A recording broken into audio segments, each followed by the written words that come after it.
নারায়ণগঞ্জে নাটকীয় পরিস্থিতির মধ্যে পড়ে শেষ পর্যন্ত শিক্ষার্থী ও ছাত্র সংগঠনের নেতৃবৃন্দর অবস্থান উপেক্ষা করেই এলাকা ত্যাগ করেন স্বরাষ্ট্র উপদেষ্টা।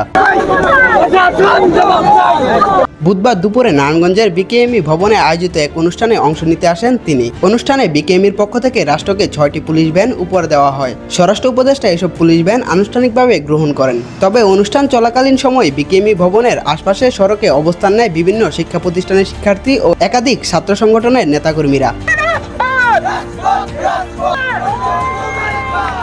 স্বরাষ্ট্র উপদেষ্টা বের হওয়ার সময় শিক্ষার্থী ও ছাত্রবৃন্দ তার গাড়িবহর আটকে দেন। তারা জানান তাদের উত্থাপিত 7 দফা দাবি আদায় না হওয়া পর্যন্ত স্বরাষ্ট্র উপদেষ্টাকে যেতে দেওয়া হবে না। এ দাবির মধ্যে অন্যতম ছিল উসমান হাদির খুনিরা কেন এখনো ধরাছোঁয়ার বাহির।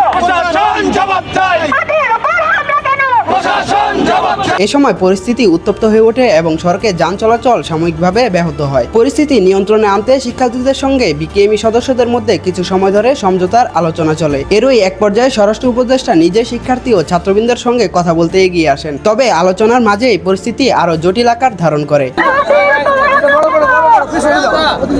এক পর্যায়ে কোনো সমাধানে পৌঁছানো ছাড়াই শিক্ষার্থী ও ছাত্রবৃন্দের অবস্থানের মধ্য দিয়ে দ্রুত বিকেএমই এলাকা ত্যাগ করেন স্বরাষ্ট্র উপদেষ্টা।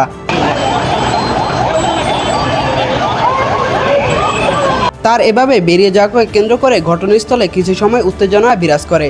ঘটনার সময় আইনশৃঙ্খলা রক্ষাকারী বাহিনী এলাকা সতর্ক অবস্থান নেয়। তারা পরিস্থিতি স্বাভাবিক রাখার সর্বোচ্চ চেষ্টা করেন।